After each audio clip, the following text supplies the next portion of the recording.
辦必場自傳嘅見證大會。喺呢度首先要多謝屋企人，我爹哋、我家姐、我哥哥嚟撐場。我爹哋咧，我知道佢一上台就會爆屍㗎。佢問我今日講咩好，我話你得㗎啦，你知㗎啦。咁仲有我一班完全唔關心政治嘅朋友，但係佢哋嚟支持我。Anna、Celine、Suki， 多謝你哋。我媽咪咧，因為要睇住我隻狗，咁所以嚟唔到。咁我係一個80後，我80年出世嘅，我係回歸會考生。會考之後咧就過咗美國讀書，之後畢業就翻嚟香港做嘢喺電訊盈科。然後過咗年紀咧，頂唔順啦，太悶，咁啊去咗選港姐，所以大家可能因此認識我啦。咁我喺 TVB 工作咗年幾，喺2007年啦，我因為有機會有可能會上大陸拍《紅樓夢》，咁 TVB 一知道呢件事咧，驚為天人啦，因為《紅樓夢》係好大件事，做親《紅樓夢》咧一定會走紅。咁佢哋咧就無啦啦叫我續約。提早續約，我份約都未完，咁佢哋真係要霸住我啦，係咪？唔可以俾我走咗去大陸自己賺錢噶嘛。咁我續約條件係咩呢？show錢加100蚊，冇底薪，但係佢哋係我全球獨家經理人。呢啲係咩合約？完全違反合約精神同埋法律精神。而當日事發經過係點樣呢？樂易玲佢打個電話俾我，叫我翻去開會。咁我翻去開會啦，入到佢間房，佢閂埋咗對門。佢話有份約喺度，你簽咗佢啦。我話吓，我都未睇過份約。佢話你而家簽，如果唔係你唔可以出呢個門口。呢一次係我第一次俾人禁錮，第一次人生失去咗行動嘅自由。我話唔得喎，我要俾律師睇喎，我要同我屋企人商量下。佢話呢份合約唔可以影印，你而家即刻簽咗佢。呢啲咩人嚟㗎？於是我梗係冇簽啦，我同佢喺間房嗰度僵持無言對抗咗15分鐘，唔望佢，冇同佢講過一句嘢。佢後來放咗我走，我亦都冇簽到呢份合約，我就咁樣就離開咗無線。不過到而家，我都好多謝無線嘅。如果唔係呢啲咁無恥嘅人，我就唔可以肯定一樣嘢。面對唔公義嘅事，要點啊？絕對唔可以低頭。因為你唔反抗，人哋就會蝦你噶啦。離開咗無線之後，人都睇死我噶，冇一個大靠山梗係搞唔掂啦。但係我繼續寫專欄，我出書，我拍 YouTube 教人扮靚減肥化妝，後來又開展咗自己嘅美容產品生意，都算做得幾好，非常之好彩。咁我一個女人仔呢，生活都幾寫意㗎。我朝頭早起身睇下報紙，煮個早餐俾男朋友食，咁送佢返工 kiss goodbye 咁樣啦，嗰隻啦。咁跟住呢，就炒下棋子 lunch 啦就約朋友食飯，下晝呢，返鋪頭巡下鋪，跟住又等男朋友放工咯喎，夜晚一齊拍拖，有時又同屋企人食下飯啦。咁中意去旅行咪去旅行咯，中意買咩買咩，食咩就食咩，住邊度就住邊度。今年搞選舉，我又講一次我嘅生活俾你聽。5點幾起身，7點幾去到上水粉嶺、沙田、大圍、將軍澳開早站，開到9點，10點先返到屋企。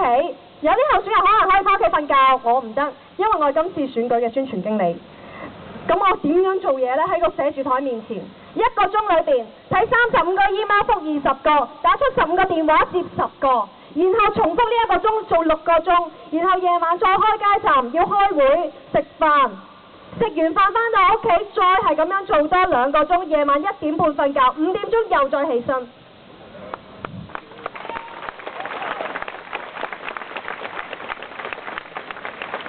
我可唔可以偷懶啊？我梗係可以偷懶啦，我義務做㗎。但係點解我要咁做？因為我驚我做少1個鐘頭嘢，而我哋嘅贏面係少咗0.0001%。我仲要生理又亂晒啦，爆瘡、曬黑、出斑，脾氣咧係變得超級地暴躁。因為我對人嘅要求呢，係同對自己嘅要求一樣咁高，呢個係我嘅性格缺陷嚟嘅。咁近來呢，我身邊嘅人呢，好多都俾我發過脾氣，俾我鬧。我喺呢度都同各位講聲對唔住，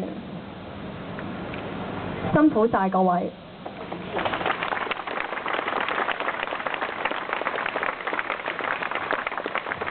同埋最近我做咗一件令我好內疚嘅事。我前排搬屋真係好煩，你要執嘢、清潔、裝修、裝冷氣、鋪地氈、買傢俬呢樣嗰樣。我媽咪呢，就好多日都係由朝到晚喺我屋企打點、抹地、做牛做馬、煲湯。但係我呢，我咪繼續喺個寫字台面前做頭先嗰1個鐘嘅嘢咯。我都冇時間理佢。咁佢走啦，即係傍晚走就拜拜咁。多謝你。我31歲人，仲要媽咪咁樣服侍我都非常之內疚，好慚愧，亦都非常之多謝佢。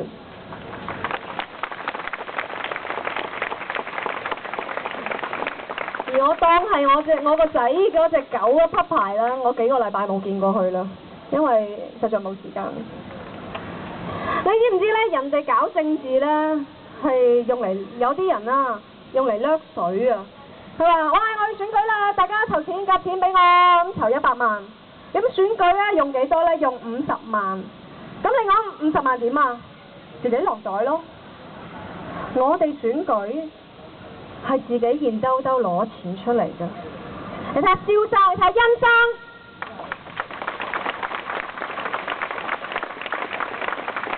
又出錢又出力又出汗，到底為咗啲咩啊？唔使講啦，2年前發生咗件咩事啊？民主黨喺超錯政改方案投咗贊成票，我哋根本唔使討論佢係啱定唔啱，睇佢投票結果咪知咯，贊成嘛，同民建聯一樣投贊成票，同主流泛民為敵。呢班人出賣選民，背棄盟友。當時咧有人發明咗一個好正嘅口號，好絕核嘅，邊我哋一齊嗌啊！好，堅定可信民主黨，堅定可信民主黨，關鍵時候賣香港，關鍵時候賣香港。我哋呢班民主苦主投訴無門。佢哋仲厚顏無恥咁樣話自己冇錯，增大功能組別冇錯，放棄雙普選冇錯。我諗係嘅，佢哋冇錯，錯係錯在我哋信錯人啫嘛。咁我哋可以點？我哋唔可以靠佢哋幫我哋爭取民主，唯有自己行出嚟。所以我哋同一班志同道合嘅朋友成立咗選民力量，亦都加入咗人民力量。當時我有一個同居3年、聯名買樓嘅男朋友，佢係好討厭我將時間同埋精力花喺政治運動身上，都唔花喺佢身上。佢覺得我做緊一啲吃力不討好嘅事，同埋打緊一場輸嘅仗。如果你問佢我哋點解分手，佢會答你4個字：人民力量。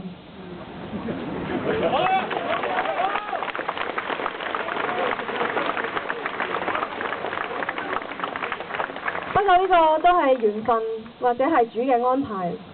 如果我唔同佢分手，我今日仲會唔會企喺度啊？今年梁振英上場，等於大陸直接管治香港。咁香港到底會變成點呢？就係逐漸變成一個大陸嘅城市。即係話 BB 要諗毒奶粉，小學、中學洗腦國民教育。你嘅子女想做咩啊？志願係做貪官，日日食假食物，上唔到 Facebook， 上唔到 YouTube。你個女俾人車親啊，冇人理，個司機仲驚碌你唔死啊！做狗呢？做狗都要俾人架車拖住嚟行，俾人劏嚟食啊！維權人士被自殺，呢啲事日日都喺大陸發生緊。而梁振英又係一個點嘅人？佢係一個講大話唔眨眼嘅人。呢啲人係最恐怖㗎，因為佢乜嘢都做得出。佢要將香港變成大陸，佢一定做得出。你睇下國民教育，一啲都唔肯讓步。今年6月，我放棄咗美國護照，唔係綠卡啊，係護照。你知唔知冇人放棄護照呢？去參選立法會，然後排第2㗎。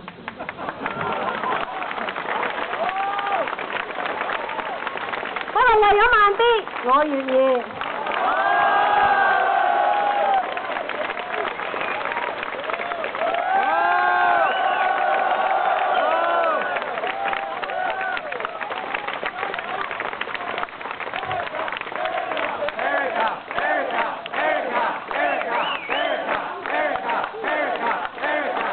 多謝。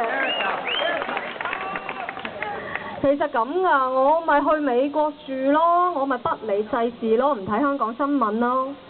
點解我要放棄國籍出選啫？因為我同所有香港人一樣，我哋好愛呢片孕育我哋嘅土地，我哋個個人都要做香港人，自豪係咪？冇人想見到香港沉淪㗎。假如我哋今年都唔行出嚟對抗梁振英，要等幾時 ？If not now, when？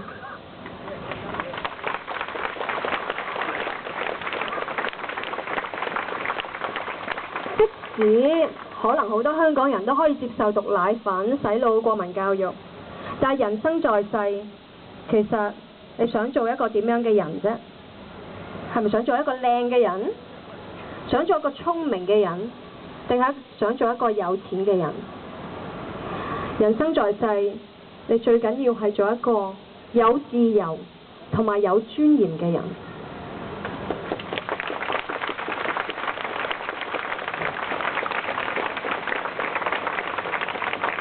但係回歸15年，我哋見到啲咩啊？